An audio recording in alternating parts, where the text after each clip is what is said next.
PL2 here. Just want to show you guys exactly what you'll be able to get for 40% off.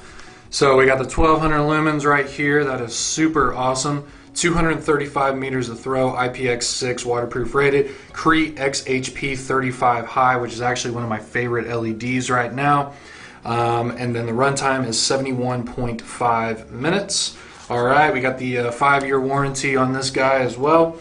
And then got some features here on the back. So let's go ahead and open this guy up. And don't need a knife for this one, so we'll just go ahead and pop this open. And just slide it out. Cool, so we got the light right here.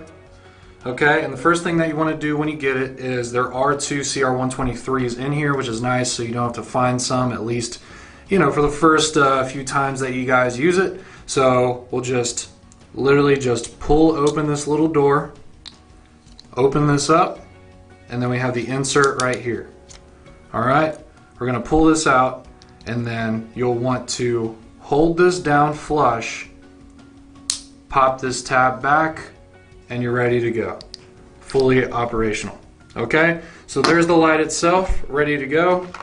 Let's go ahead and open up the back portion here real quick. So we're gonna have the user manual right here, okay? And then behind that, you have the other insert right here. Okay, so it comes with 2 inserts. When you first get the light, it'll have a Glock insert. Let me see if you can see that.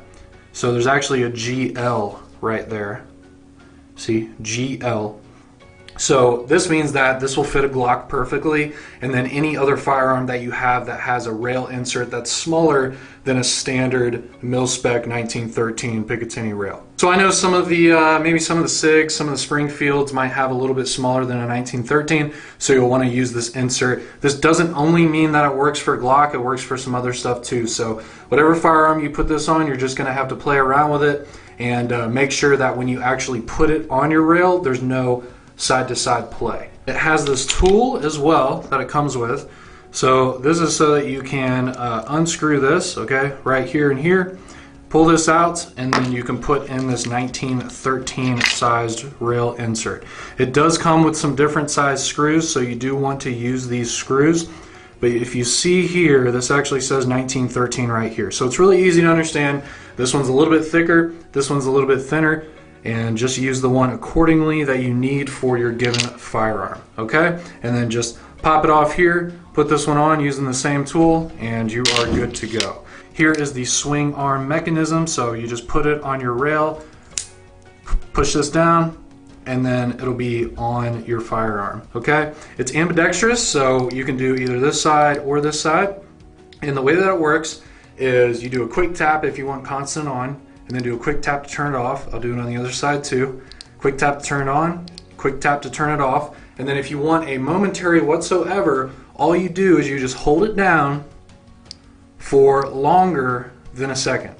So quick tap there, constant on, but you see me holding it down here, and then I'll let go, holding it down here, letting go, and then it will turn off when you let go. And then you pinch it on both sides to get to stroke. Now, just to put things into perspective, let's do a little size comparison here with not only another Olight, but also with some competitors. So we have an XH35 here on the top. That's going to be by far the biggest one here in the lineup. We have the TLR1HL. This is the 800 lumen model, and this is about the same size as the PL2 body-wise. Maybe it's a little bit thicker, and then the head is a larger diameter.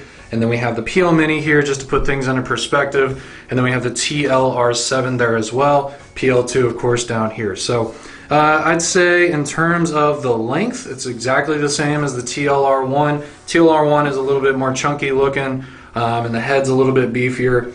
And then the XH35 is just massive. And then we have the 2 little minis right here. And then let me show you the difference. So you can see the head size is a lot larger here on the TLR1.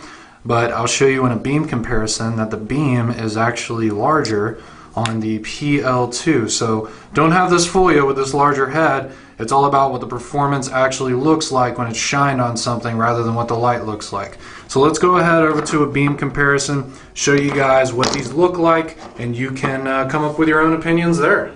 Alright guys, we are in the warehouse. I just want to show you a beam comparison between the PL2 and some competitors that we have here. So I've got the PL2 here on the right side, okay, and then I'll go ahead and bring in the XH35. Okay, so you can see the XH35 is a very floody light, but even anywhere in this flood, it's nowhere near as bright as this 1200 lumen PL2. This is supposed to be 1000 lumens. I understand that it is floodier, so the light will be a little bit more dispersed, but it just doesn't look anywhere near as bright. So there's that. Let's go ahead and bring in the TL